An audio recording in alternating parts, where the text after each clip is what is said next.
नमस्कार दोस्तों, आपके अपने चैनल हमारे संस्कार में आपका बहुत बहुत स्वागत है।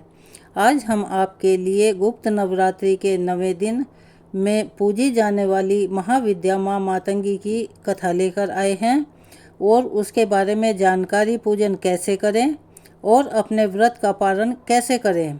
अगर आप हमारे चैनल पर नए हैं और अभी तक आपने चैनल को सब्सक्राइब नहीं किया है तो प्लीज़ हमारे चैनल को सब्सक्राइब कर लें, वीडियो को लाइक करें, ज़्यादा से ज़्यादा शेयर करें ताकि यह जानकारियां और लोगों तक भी पहुंच सके। बेल आइकन को दबाना ना भूलें ताकि हमारी आगे आने वाली वीडियो की जानकारी नोटिफिकेशन के जरिए आपको मिल जाया करे। एक बार मेरे साथ प्यार से बोलिए, जयकारा शेरा वालिदा बोल सांचे दरबार की जय। आप सभी पर माता रानी की कृपा हमेशा बनी रहे, आपके घर में अन्न धन की कभी कमी न हो। आज गुप्त नवरात्रि का 9वां दिन और आज महाविद्या माँ मातंगी की पूजा का नियम है। गुप्त नवरात्रि में जो लोग भी गुप्त नवरात्रि के पूरे व्रत रखते हैं उन्हें पूरे 10 दिन की पूजा करके यानी 10 महाविद्याओं की पूजा करके फिर कन्या पूजन करना चाहिए। और गुप्त नवरात्रि में विशेष क्या है कि इन्हें आप किसी के सामने भी जाहिर नहीं कर सकते, इनको आपको गुप्त ही रखना होता है। तो इसमें प्रकट रूप से कन्या पूजन नहीं किया जाता, यानी कि सबको बताकर सबको दिखाकर आप कन्या पूजन नहीं कर सकते। इस बात का आप विशेष ध्यान रखें।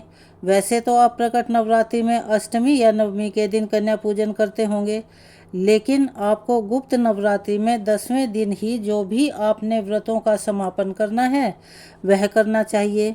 उससे पहले व्रतों की समाप्ति आपको नहीं करनी चाहिए। जो लोग भी नवरात्रि के इस नियम का पालन करते हैं उन्हें ही गुप्त नवरात्रि की पूजा या रखे गए व्रतों का फल प्राप्त होता है। 10वें दिन महाविद्या कमला देवी की पूजा के साथ ही आप नवरात्रि व्रत का पालन कर सकते हैं।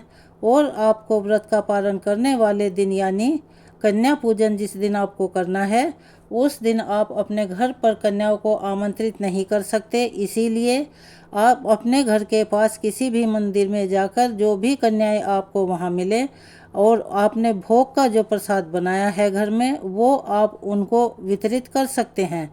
जो भी दक्षिणा देते हैं वो उनको दे के आ सकते हैं। अन्यथा आप जो मंदिर में दान पेटी रखी हुई होती है उसमें भी गुप्त रूप से दान दे सकते हैं।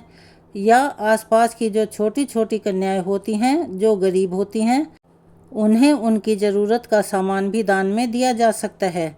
या दान की जगह कोई फल या मिठाई गुप्त रूप से दे सकते हैं, लेकिन उन्हें ये चीज़ नहीं बतानी है कि ये किस वजह से दे रहे हैं, ताकि उन्हें यह भी ना पता चले कि आपने गुप्त नवरात्रि के व्रत रखे हैं। ध्यान रखें कि आप कन्याओं के पैर छूकर उनका आशीर्वाद लेना ना भूलें। अगर आसपास कन्याएं ना मिलें तो आप नवरात्रि की पूजा के बाद 10 छोटी छोटी पूड़ियाँ या फल आदि लेकर गौ माता को भी खिला सकते हैं और अपने व्रत का पालन कर सकते हैं। हमारे शास्त्रों में ऐसा वर्णित है। गुप्त नवरात्रि को बहुत ही शुभ और महत्वपूर्ण माना जाता है। कहते हैं कि जो भी मनोकामना आपकी प्रकट नवरात्रि के व्रतों से पूरी नहीं हो पाती वह मनोकामना यदि सच्चे मन, श्रद्धा, भक्ति से गुप्त नवरात्रि में पूजा करके प्रार्थना की जाए तो बहुत जल्दी पूर्ण हो जाती है। गुप्त नवरात्रि में रखे गए उपवास में बहुत शक्ति होती है। जो लोग उपवास रखने में समर्थ नहीं हैं वे पूरे 10 दिन तक सभी महाविद्याओं की विधि विधान से पूजा करके व्रत की कथा अवश्य पढ़ें, सुनें और दूसरों को सुनाएं। 10वें दिन प्रथम महाविद्या से लेकर अंतिम महाविद्या का आपको स्मरण करना चाहिए। पूजा पाठ या रखे गए व्रतों में अगर आपसे कोई भूलवश गलती हो गई हो तो उसके लिए क्षमा याचना कर लेनी चाहिए। गुप्त नवरात्रि के 9वें दिन महाविद्या मातंगी की पूजा का विधान है और माँ मातंगी 10 महाविद्याओं में से 9वीं है। मान्यताओं के अनुसार जो भी व्यक्ति गुप्त नवरात्रि के 9वें दिन महाविद्या मातंगी की पूजा आराधना करता है उस साधक को सभी तरह की सिद्धियों की प्राप्ति हो जाती है। महाविद्या मातंगी अपने भक्तों के सारे कष्टों को दूर कर उन्हें सौभाग्य का आशीर्वाद देती है। महाविद्या मातंगी को वाणी और संगीत की अधिष्ठात्री देवी माना जाता है। इसीलिए खास तौर पर संगीत से या कला से जुड़े हुए लोगों को महाविद्या मातंगी की पूजा करनी चाहिए। इसके अलावा इन्हें स्तंभन की देवी भी माना जाता है। शास्त्रों के अनुसार महाविद्या मातंगी की पूजा करने से दाम्पत्य जीवन सुखद रहता है। जो भी मनुष्य श्रद्धापूर्वक इनकी पूजा आराधना करता है उससे गृहस्थ जीवन के सभी सुख मिलते हैं। महाविद्या मातंगी अपने भक्तों की सभी मनोकामनाओं को पूरा करने का आशीर्वाद देती है। महाविद्या मातंगी की पूजा का मंत्र है ओम क्रीं ह्रीं मातंगी क्रीं ह्रीं स्वाहा। सच्चे मन से इस मंत्र का जाप करने से सभी सुखों की प्राप्ति होती है। वेद शास्त्रों के अनुसार मतंग भगवान शिव का ही एक नाम है। भगवान शिव की आदि शक्ति देवी मातंगी है। देवी मातंगी का रंग श्याम है। यह अपने मस्तक पर चंद्रमा को धारण करती हैं।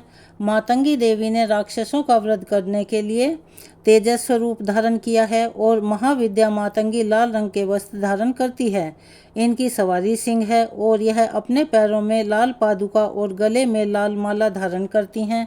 महाविद्या के हाथों में धनुष, बाण, शंख, पास, कटार, छत्र, त्रिशूल, अक्षमाला आदि विराजमान रहते हैं।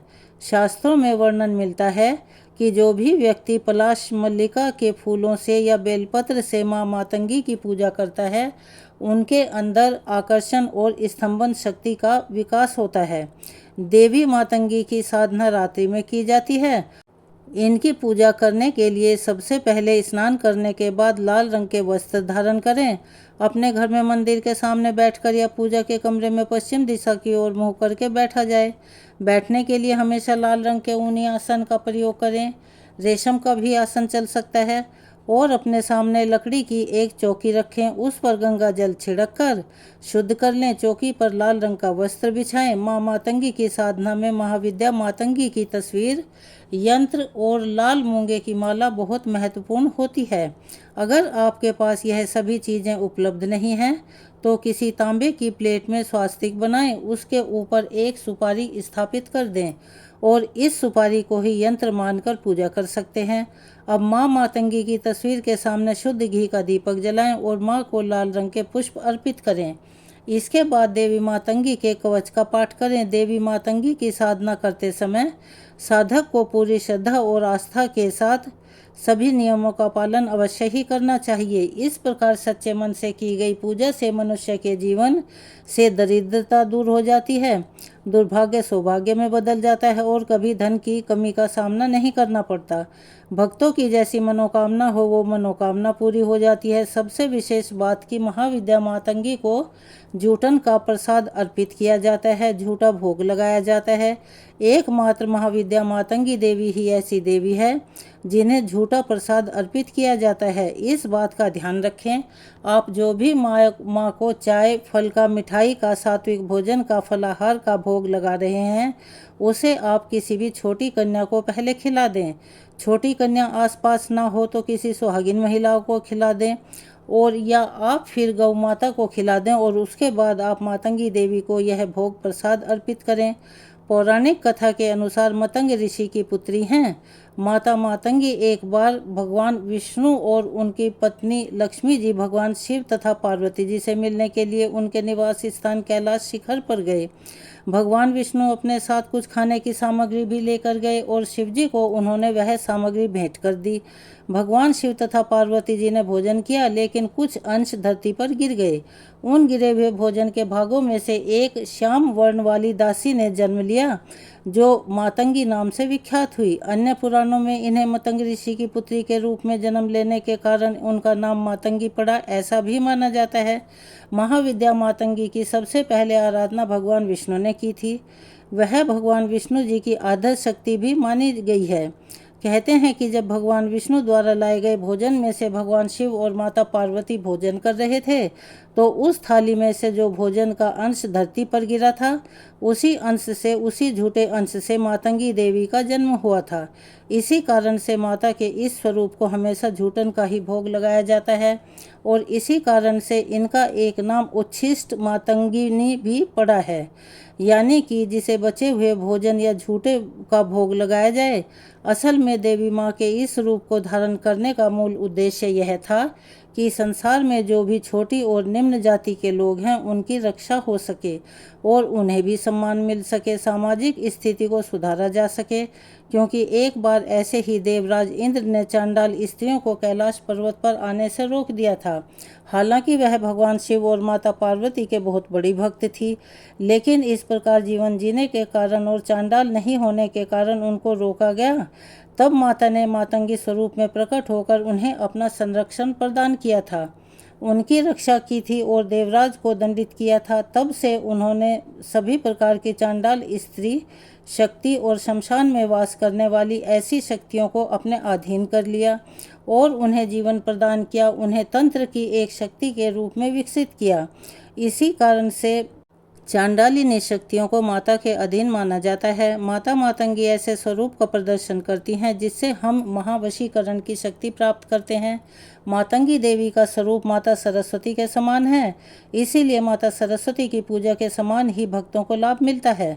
उस व्यक्ति की बुद्धि और विद्या का विकास हो जाता है, उसकी वाणी बहुत मधुर हो जाती है। मातंगी देवी के आशीर्वाद से मनुष्य को कला, संगीत, नृत्य, गायन और ऐसी जितनी भी कलाएं हैं उनमें भी पारंगत हासिल हो जाती है। तो यह थी आज महाविद्या मातंगी देवी की कथा और पूजा विधि की जानकारी। चलिए अब आज के दिन नवरात्रों में पूजी जाने वाली माँ सिद्धिदात्री की कथा भी सुनते हैं।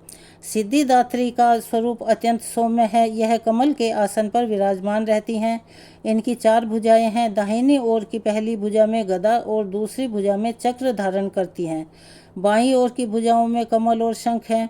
देवता, असुर, गंधर्व, किन्नर और मनुष्य सभी इनकी पूजा करते हैं। अणिमा, महिमा, गरिमा, लघिमा, प्राप्ति, पराक्रम, ईशित्व और वशद नाम की इनकी 8 सिद्धियां हैं और यह सभी सिद्धियां माँ सिद्धिदात्री की आराधना करने से और उपवास करने से बड़ी आसानी से प्राप्त की जा सकती हैं।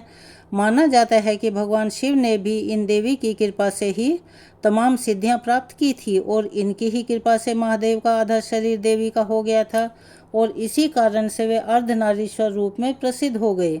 पौराणिक कथा के अनुसार जब सृष्टि के रचयिता भगवान श्री ब्रह्मा जी ने देखा कि जिस ब्रह्मांड की सृष्टि उन्होंने की है उसमें विकास की गति नहीं है, उन्होंने देखा कि पशु पक्षी और मनुष्य की संख्या में भी बढ़ोतरी नहीं हो रही है। कहा जाता है कि तब आकाशवाणी के अनुसार श्री ब्रह्मा जी ने प्रजनन सृष्टि उत्पन्न करने का संकल्प लिया और श्री ब्रह्मा जी ने जब इस बारे में भगवान विष्णु से पूछा तो उन्होंने महादेव की आराधना करने के लिए कहा। इसके बाद श्री ब्रह्मा जी ने शक्ति के साथ महादेव को संतुष्ट करने के लिए कठिन तपस्या की। ब्रह्मा जी की तपस्या से महादेव अत्यंत संतुष्ट होकर अर्धनारीश्वर रूप में धारण करके उनके समीप गए तथा अपने शरीर में स्थित देवी शक्ति के अंश को अलग कर दिया। तब ब्रह्मा जी ने उस परम शक्ति की स्तुति की। ब्रह्मा जी की स्तुति से प्रसन्न होकर शक्ति ने अपनी भ्रुकुटी के मध्य से अपने ही समान कांति वाली एक अन्य शक्ति की सृष्टि की। तब इन्होंने ही हिमालय की पुत्री पार्वती के रूप में जन्म लेकर महादेव से मिलन किया। भगवान शिव ने ब्रह्मा जी को प्रजनन सृष्टि के निर्माण के लिए प्रेरित करने के उद्देश्य से अपना अर्धनारीश्वर रूप में दर्शन दिया था, लेकिन उनके इस स्वरूप का एक अर्थ यह भी था कि स्त्री और पुरुष दोनों एक समान हैं, दोनों में किसी तरह का कोई भी भेदभाव करना गलत है। तो यह थी आज की माँ सिद्धिदात्री की कथा। आपको कैसी लगी कमेंट्स बॉक्स में ज़रूर बताइए और एक बार मेरे साथ प्यार से बोलिए माँ सिद्धिदात्री की जय। तो चलिए अब सुनते हैं महिषासुर मर्दनी स्तोत्र का हिंदी अनुवाद। हे हिमालय राज की पुत्री, हे गिरिजा देवी, विश्व को आनंदित करने वाली देवी, नंदी गणों द्वारा पूजित, गिरि श्रेष्ठ विंध्याचल के शिखर पर निवास करने वाली देवी, आपने लीला से भगवान श्री विष्णु को प्रसन्न करने वाली, इंद्रदेव के द्वारा नमस्कृत्य, भगवान नीलकंठ की पत्नी, विश्व में विशाल कुटुंब वाली और विश्व को संपन्नता देने वाली, हे महिषासुर का मर्दन करने वाली भगवती, अपने बालों की लता से आकर्षित करने वाली, पर्वत की पुत्री, आपकी जय हो जय हो जय हो। देवताओं को वरदान देने वाली, दुर्धरा और दुर्मुख असुरों को मारने वाली और स्वयं में ही हर्षित रहने वाली, तीनों लोकों का पोषण करने वाली, शंकर जी को संतुष्ट करने वाली, पापों को हरने वाली और घोर गर्जना करने वाली, दानवों पर क्रोध करने वाली, अहंकार के घमंड को सुखा देने वाली, समुद्र की पुत्री, महिषासुर का मर्दन करने वाली, अपने बालों की लता से आकर्षित करने वाली पर्वत की पुत्री आपकी जय हो, जय हो, जय हो। हे जगत माता मेरी माँ, प्रेम से कदम के वन में वास करने वाली, हास्य भाव में रहने वाली, हिमालय के शिखर पर स्थित अपने भवन में विराजित मधु की तरह मधुर मधु कैटब का मद नष्ट करने वाली, महिष को विदीर्ण करने वाली, सदा युद्ध में लिप्त रहने वाली, महिषासुर का मर्दन करने वाली, अपने बालों की लता से आकर्षित करने वाली पर्वत की पुत्री आपकी जय हो, जय हो, जय हो। शत्रुओं के हाथियों की सूंड काटने वाली और उनके 100 टुकड़े करने वाली, जिनका सिंह शत्रुओं के हाथियों के सर अलग अलग टुकड़े कर देता है, अपनी भुजाओं के अस्त्रों से चंड और मुंड के शीश काटने वाली, हे महिषासुर का मर्दन करने वाली, अपने बालों की लता से आकर्षित करने वाली पर्वत की पुत्री आपकी जय हो, जय हो, जय हो। रण में मदमत शत्रुओं का वध करने वाली, अजर अविनाशी शक्तियां धारण करने वाली, प्रमथनाथ अथवा अर्थात शिव जी की चतुराई जानकर उन्हें अपना दूत बनाने वाली और बुरे विचार वाले दानव के दूत के प्रस्ताव का अंत करने वाली, महिषासुर का मर्दन करने वाली, अपने बालों की लता से आकर्षित करने वाली पर्वत की पुत्री आपकी जय हो, जय हो, जय हो।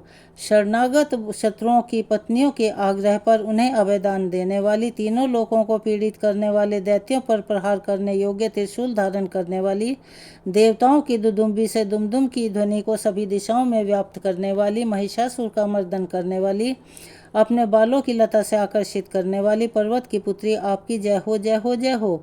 मात्र अपने हुंकार से धूम्र लोचन राक्षस को धूम्र अर्थात धुएं के समान भस्म करने वाली, युद्ध में कुपित रक्त बीज के रक्त से उत्पन्न अन्य रक्त बीजों का रक्त पीने वाली, शुंभ और निशुंभ दैत्यों की बलि से शिवजी और भूत प्रेतों को तृप्त करने वाली, हे महिषासुर का मर्दन करने वाली, अपने बालों की लता से आकर्षित करने वाली पर्वत की पुत्री आपकी जय हो, जय हो, जय हो।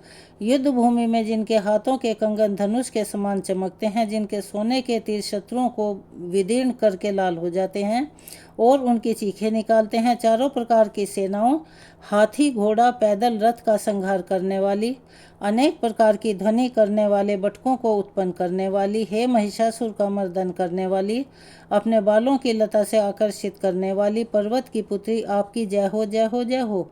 देवांगना के तत्ता थई थई आदि शब्दों से युक्त भाव में नृत्य में मग्न रहने वाली, कुकुतड्डीज की धुधुक धीमी धीमी आदि गंभीर ध्वनि सुनने में लिप्त रहने वाली, हे महिषासुर का मर्दन करने वाली, अपने बालों की लता से आकर्षित करने वाली पर्वत की पुत्री आपकी जय हो, जय हो, जय हो। जय जयकार करने और स्तुति करने वाले समस्त विश्व के द्वारा नमस्कृत्य अपने नूपुर के झंझन और झिमझिम शब्दों से भूतपति महादेव को मोहित करने वाली, नटी नटों के नायक अर्धनारीश्वर के नृत्य से सुशोभित नाट्य में तल्लीन रहने वाली, हे महिषासुर का मर्दन करने वाली, अपने बालों की लता से आकर्षित करने वाली पर्वत की पुत्री आपकी जय हो, जय हो, जय हो। आकर्षक कांति के साथ अति सुंदर मन से युक्त और रात्रि के आश्रय अर्थात चंद्रदेव की आभा को अपने चेहरे की सुंदरता से फीका करने वाली, काले भंवरों के समान सुंदर नेत्रों वाली, हे महिषासुर का मर्दन करने वाली, अपने बालों की लता से आकर्षित करने वाली पर्वत की पुत्री आपकी जय हो, जय हो, जय हो। महायोद्धा से युद्ध में चमेली के पुष्पों की तरह कोमल स्त्रियों के साथ रहने वाली तथा चमेली की लताओं की तरह कोमल भील स्त्रियों से जो झिंगुर के झुंड की तरह घिरी हुई हैं, चेहरे पर उल्लास से उत्पन्न उषा काल के सूर्य और खिले हुए लाल पुष्प के समान मुस्कान वाली, महिषासुर का मर्दन करने वाली, अपने बालों की लता से आकर्षित करने वाली पर्वत की पुत्री आपकी जय हो, जय हो, जय हो। जिसके कानों से लगातार मद बहता रहता है, उस हाथी के समान उत्तेजित, हे गजेश्वरी, तीनों लोकों के आभूषण रूप सौंदर्य शक्ति और कलाओं से सुशोभित, हे राजपुत्र, सुंदर मुस्कान वाली, स्त्रियों को पाने के लिए मन में मोह पैदा करने वाली, मनमथ की पुत्री के समान महिषासुर का मर्दन करने वाली, अपने बालों की लता से आकर्षित करने वाली पर्वत की पुत्री आपकी जय हो, जय हो, जय हो। जिनका कमल दल के समान कोमल स्वच्छ और कांति से युक्त मस्तक है, हंसों के समान जिनकी चाल है, जिनसे सभी कलाओं का उद्भव हुआ है, जिनके बालों में भंवरों से घिरे कुमुदनी के पुष्प और बकुल पुष्प सुशोभित हैं, उन महिषासुर का मर्दन करने वाली, अपने बालों की लता से आकर्षित करने वाली पर्वत की पुत्री आपकी जय हो, जय हो, जय हो। जिनके हाथों में मुरली से बहने वाली ध्वनि से कोयल की आवाज़ भी लज्जित हो जाती है, जो खिले हुए फूलों से रंगीन पर्वतों में विचरती हुई पुलिन जनजाति की स्त्रियों के साथ मनोहर गीत गाती हैं, जो सद्गुणों से संपन्न शबरी जाति की स्त्रियों के साथ खेलती हैं। उन महिषासुर का मर्दन करने वाली, अपने बालों की लता से आकर्षित करने वाली पर्वत की पुत्री, आपकी जय हो, जय हो, जय हो। जिनकी चमक से चंद्रमा की रोशनी फीकी पड़ जाए, ऐसे सुंदर रेशम के वस्त्रों से जिनकी कमर सुशोभित है, देवताओं और असुरों के सर झुकाने पर उनकी मुकुट की मणियों से जिनके पैरों के नाखून चंद्रमा की तरह दमकते हैं, और जैसे सोने के पर्वतों पर विजय पाकर कोई हाथी मदोन्मत्त हो जाता है, वैसे ही देवी के उरोज कलश की तरह प्रतीत होते हैं। ऐसी हे महिषासुर का मर्दन करने वाली, अपने बालों की लता से आकर्षित करने वाली पर्वत की पुत्री, आपकी जय हो, जय हो, जय हो। सहस्त्र दैत्यों के सहस्त्र हाथों से सहस्त्र युद्ध जीतने वाली, सहस्त्र हाथों से पूजित सुर तारक उत्पन्न करने वाली, उसका तारकासुर के साथ युद्ध कराने वाली, राजा शरथ और समाधि नामक वैश्य की भक्ति से समान रूप से संतुष्ट होने वाली, हे महिषासुर का मर्दन करने वाली, बालों की लता से आकर्षित करने वाली पर्वत की पुत्री, आपकी जय हो, जय हो, जय हो। जो भी आपके दयामय पद कमलों की सेवा करता है, हे कमले वह व्यक्ति कमल निवास कैसे न बने। हे शिवे, आपके पद कमल ही परम पद हैं, उनका ध्यान करने पर भी परम पद कैसे नहीं पाऊंगा। महिषासुर का मर्दन करने वाली, बालों की लता से आकर्षित करने वाली पर्वत की पुत्री, आपकी जय हो, जय हो, जय हो। जो सोने के समान चमकते हुए नदी के जल से आपके रंग भवन में छिड़काव करेगा, वो इंद्राणी के वक्ष से आलिंगित होने वाले इंद्र के समान सुखानुभूति को क्यों नहीं पाएगा। हे वाणी, हे सरस्वती, आप में मांगली का निवास है, मैं आपके शुभ चरणों की शरण लेता हूँ। हे महिषासुर का मर्दन करने वाली, बालों की लता से आकर्षित करने वाली पर्वत की पुत्री, आपकी जय हो, जय हो, जय हो। आपका निर्मल चंद्र समान मुख चंद्रमा का निवास है, जो सभी अशुद्धियों को दूर कर देता है। नहीं तो क्यों मेरा मन इंद्रपुरी की सुंदर स्त्रियों से विमुख हो गया है। मेरे मत के अनुसार आपकी कृपा के बिना शिव नाम के धन की प्राप्ति कैसे संभव हो सकती है। हे महिषासुर का मर्दन करने वाली, बालों की लता से आकर्षित करने वाली पर्वत की पुत्री, आपकी जय हो, जय हो, जय हो। दीनों पर दया करने वाली उमा, मुझ पर भी दया कर ही दो। हे जगत जननी, जैसे आप दया की वर्षा करती हो, वैसे ही तीरों की भी वर्षा करती हो। इसीलिए इस समय जैसा आपको उचित लगे वैसा ही करो। मेरे पाप और ताप दूर कर दो। हे महिषासुर का मर्दन करने वाली, बालों की लता से आकर्षित करने वाली पर्वत की पुत्री, आपकी जय हो, जय हो, जय हो। तो यह थी आज माँ मातंगी और माँ सिद्धिदात्री की कथा। आपको कैसी लगी, कमेंट्स बॉक्स में अपनी राय ज़रूर दें। अगर आप हमारे चैनल पर नए हैं और अभी तक आपने चैनल को सब्सक्राइब नहीं किया है, तो प्लीज़ चैनल को सब्सक्राइब करें, वीडियो को लाइक करें, ज़्यादा से ज़्यादा शेयर करें, ताकि यह जानकारी और लोगों तक भी पहुंच सके, उन्हें भी इसका लाभ मिल सके। बेल आइकन को दबाना ना भूलें, ताकि आगे आने वाली हमारी हर वीडियो की जानकारी आपको नोटिफिकेशन के ज़रिए मिल जाया करे। कमेंट्स बॉक्स में जय माता दी, हरे कृष्णा, हर हर महादेव लिखना ना भूलें। अपना सहयोग और प्यार हमें ऐसे ही देते रहें। धन्यवाद।